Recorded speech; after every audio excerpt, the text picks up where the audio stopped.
સુરેન્દ્રનગર જિલ્લાની થાનગઢ નગરપાલિકાની બેદરકારી આવી સામે સુરેન્દ્રનગર જિલ્લાના થાનગઢના વોર્ડ નંબર 13માં ગંદકીનું સામ્રાજ્ય ફેલાઈ રહ્યું છે અને લોકો બીમારીના ભોગ બની રહ્યા છે। જ્યારે થાનગઢ વોર્ડ નંબર 3 જોગ આશ્રમની પાછળ એક ઓકરું આવેલું છે અને ઘણા વર્ષોથી ઓકરામાં પાણી પ્રદૂષિત ગંદુ પાણી વહી રહ્યું છે। ત્યારે નગરપાલિકા દ્વારા જ્યારે ઓકરાની સાફ સફાઈ કરવામાં આવતી નથી, આના કારણે લોકો બીમાર પડી રહ્યા છે અને રોગચાળો ફેલાઈ રહ્યો છે અને દુર્ગંધ મારી રહ્યું છે અને જેના કારણે મચ્છરોનો પણ ઉપદ્રવ થઈ રહ્યો છે। જ્યારે થાનગઢ નગરપાલિકાનો વહીવટ અથવા વહીવટદાર તરીકે મામલતદાર સંભાળી રહ્યા છે, પરંતુ જ્યારે વોર્ડ નંબર 3ના નાગરિકોએ અનેકવાર રજૂઆત નગરપાલિકા અને મામલતદાર સમક્ષ કરવા છતાં સાફ સફાઈ કરવામાં આવતી નથી। આના કારણે લોકોનું આરોગ્યને હાનિ પહોંચી રહી છે।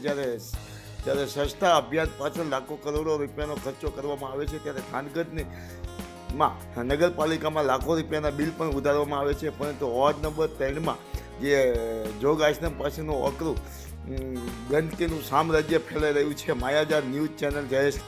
મારું નામ હાર્દિક પ્રજાપતિ, જોગાશ્રમ પાછળ વોર્ડ નંબર 3માં રહું છું।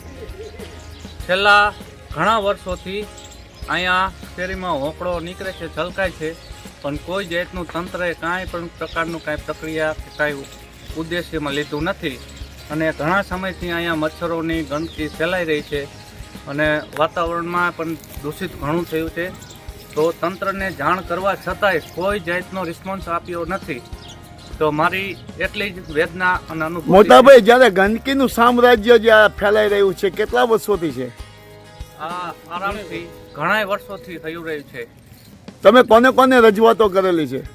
અમે અહીંયા મામલતદારમાં, અહીંયા પછી નગરપાલિકામાં રજૂઆત કરેલી।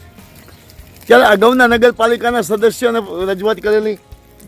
ઘણા ટાઈમથી અમે રજૂઆત કરેલી, અગાઉના સદસ્યને પણ રજૂઆત કરેલી, હાલના સદસ્યને પણ રજૂઆત કરેલી, પણ તંત્રએ કોઈ જાતનું કાંઈ માથામાં લીધેલું નથી। મોટાભાઈ, જ્યારે સુરેન્દ્રનગર જિલ્લાના થાનગઢ નગરપાલિકાની ચૂંટણી આગામી દિવસોમાં યોજાવા જઈ રહી છે, ત્યારે વર્ષો સુધી થાનગઢ નગરપાલિકામાં ભારતીય જનતા પાર્ટીનું શાસન રહ્યું છે, તો એ વિશે આપ શું કહેશો?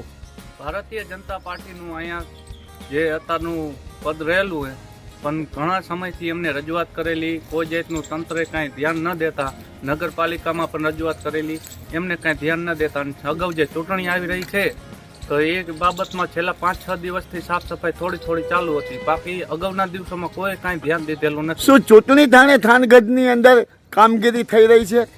હા, ચૂંટણીના હિસાબે થોડી ઘણી કામગીરીમાં દેખાવ કરી રહ્યા છે।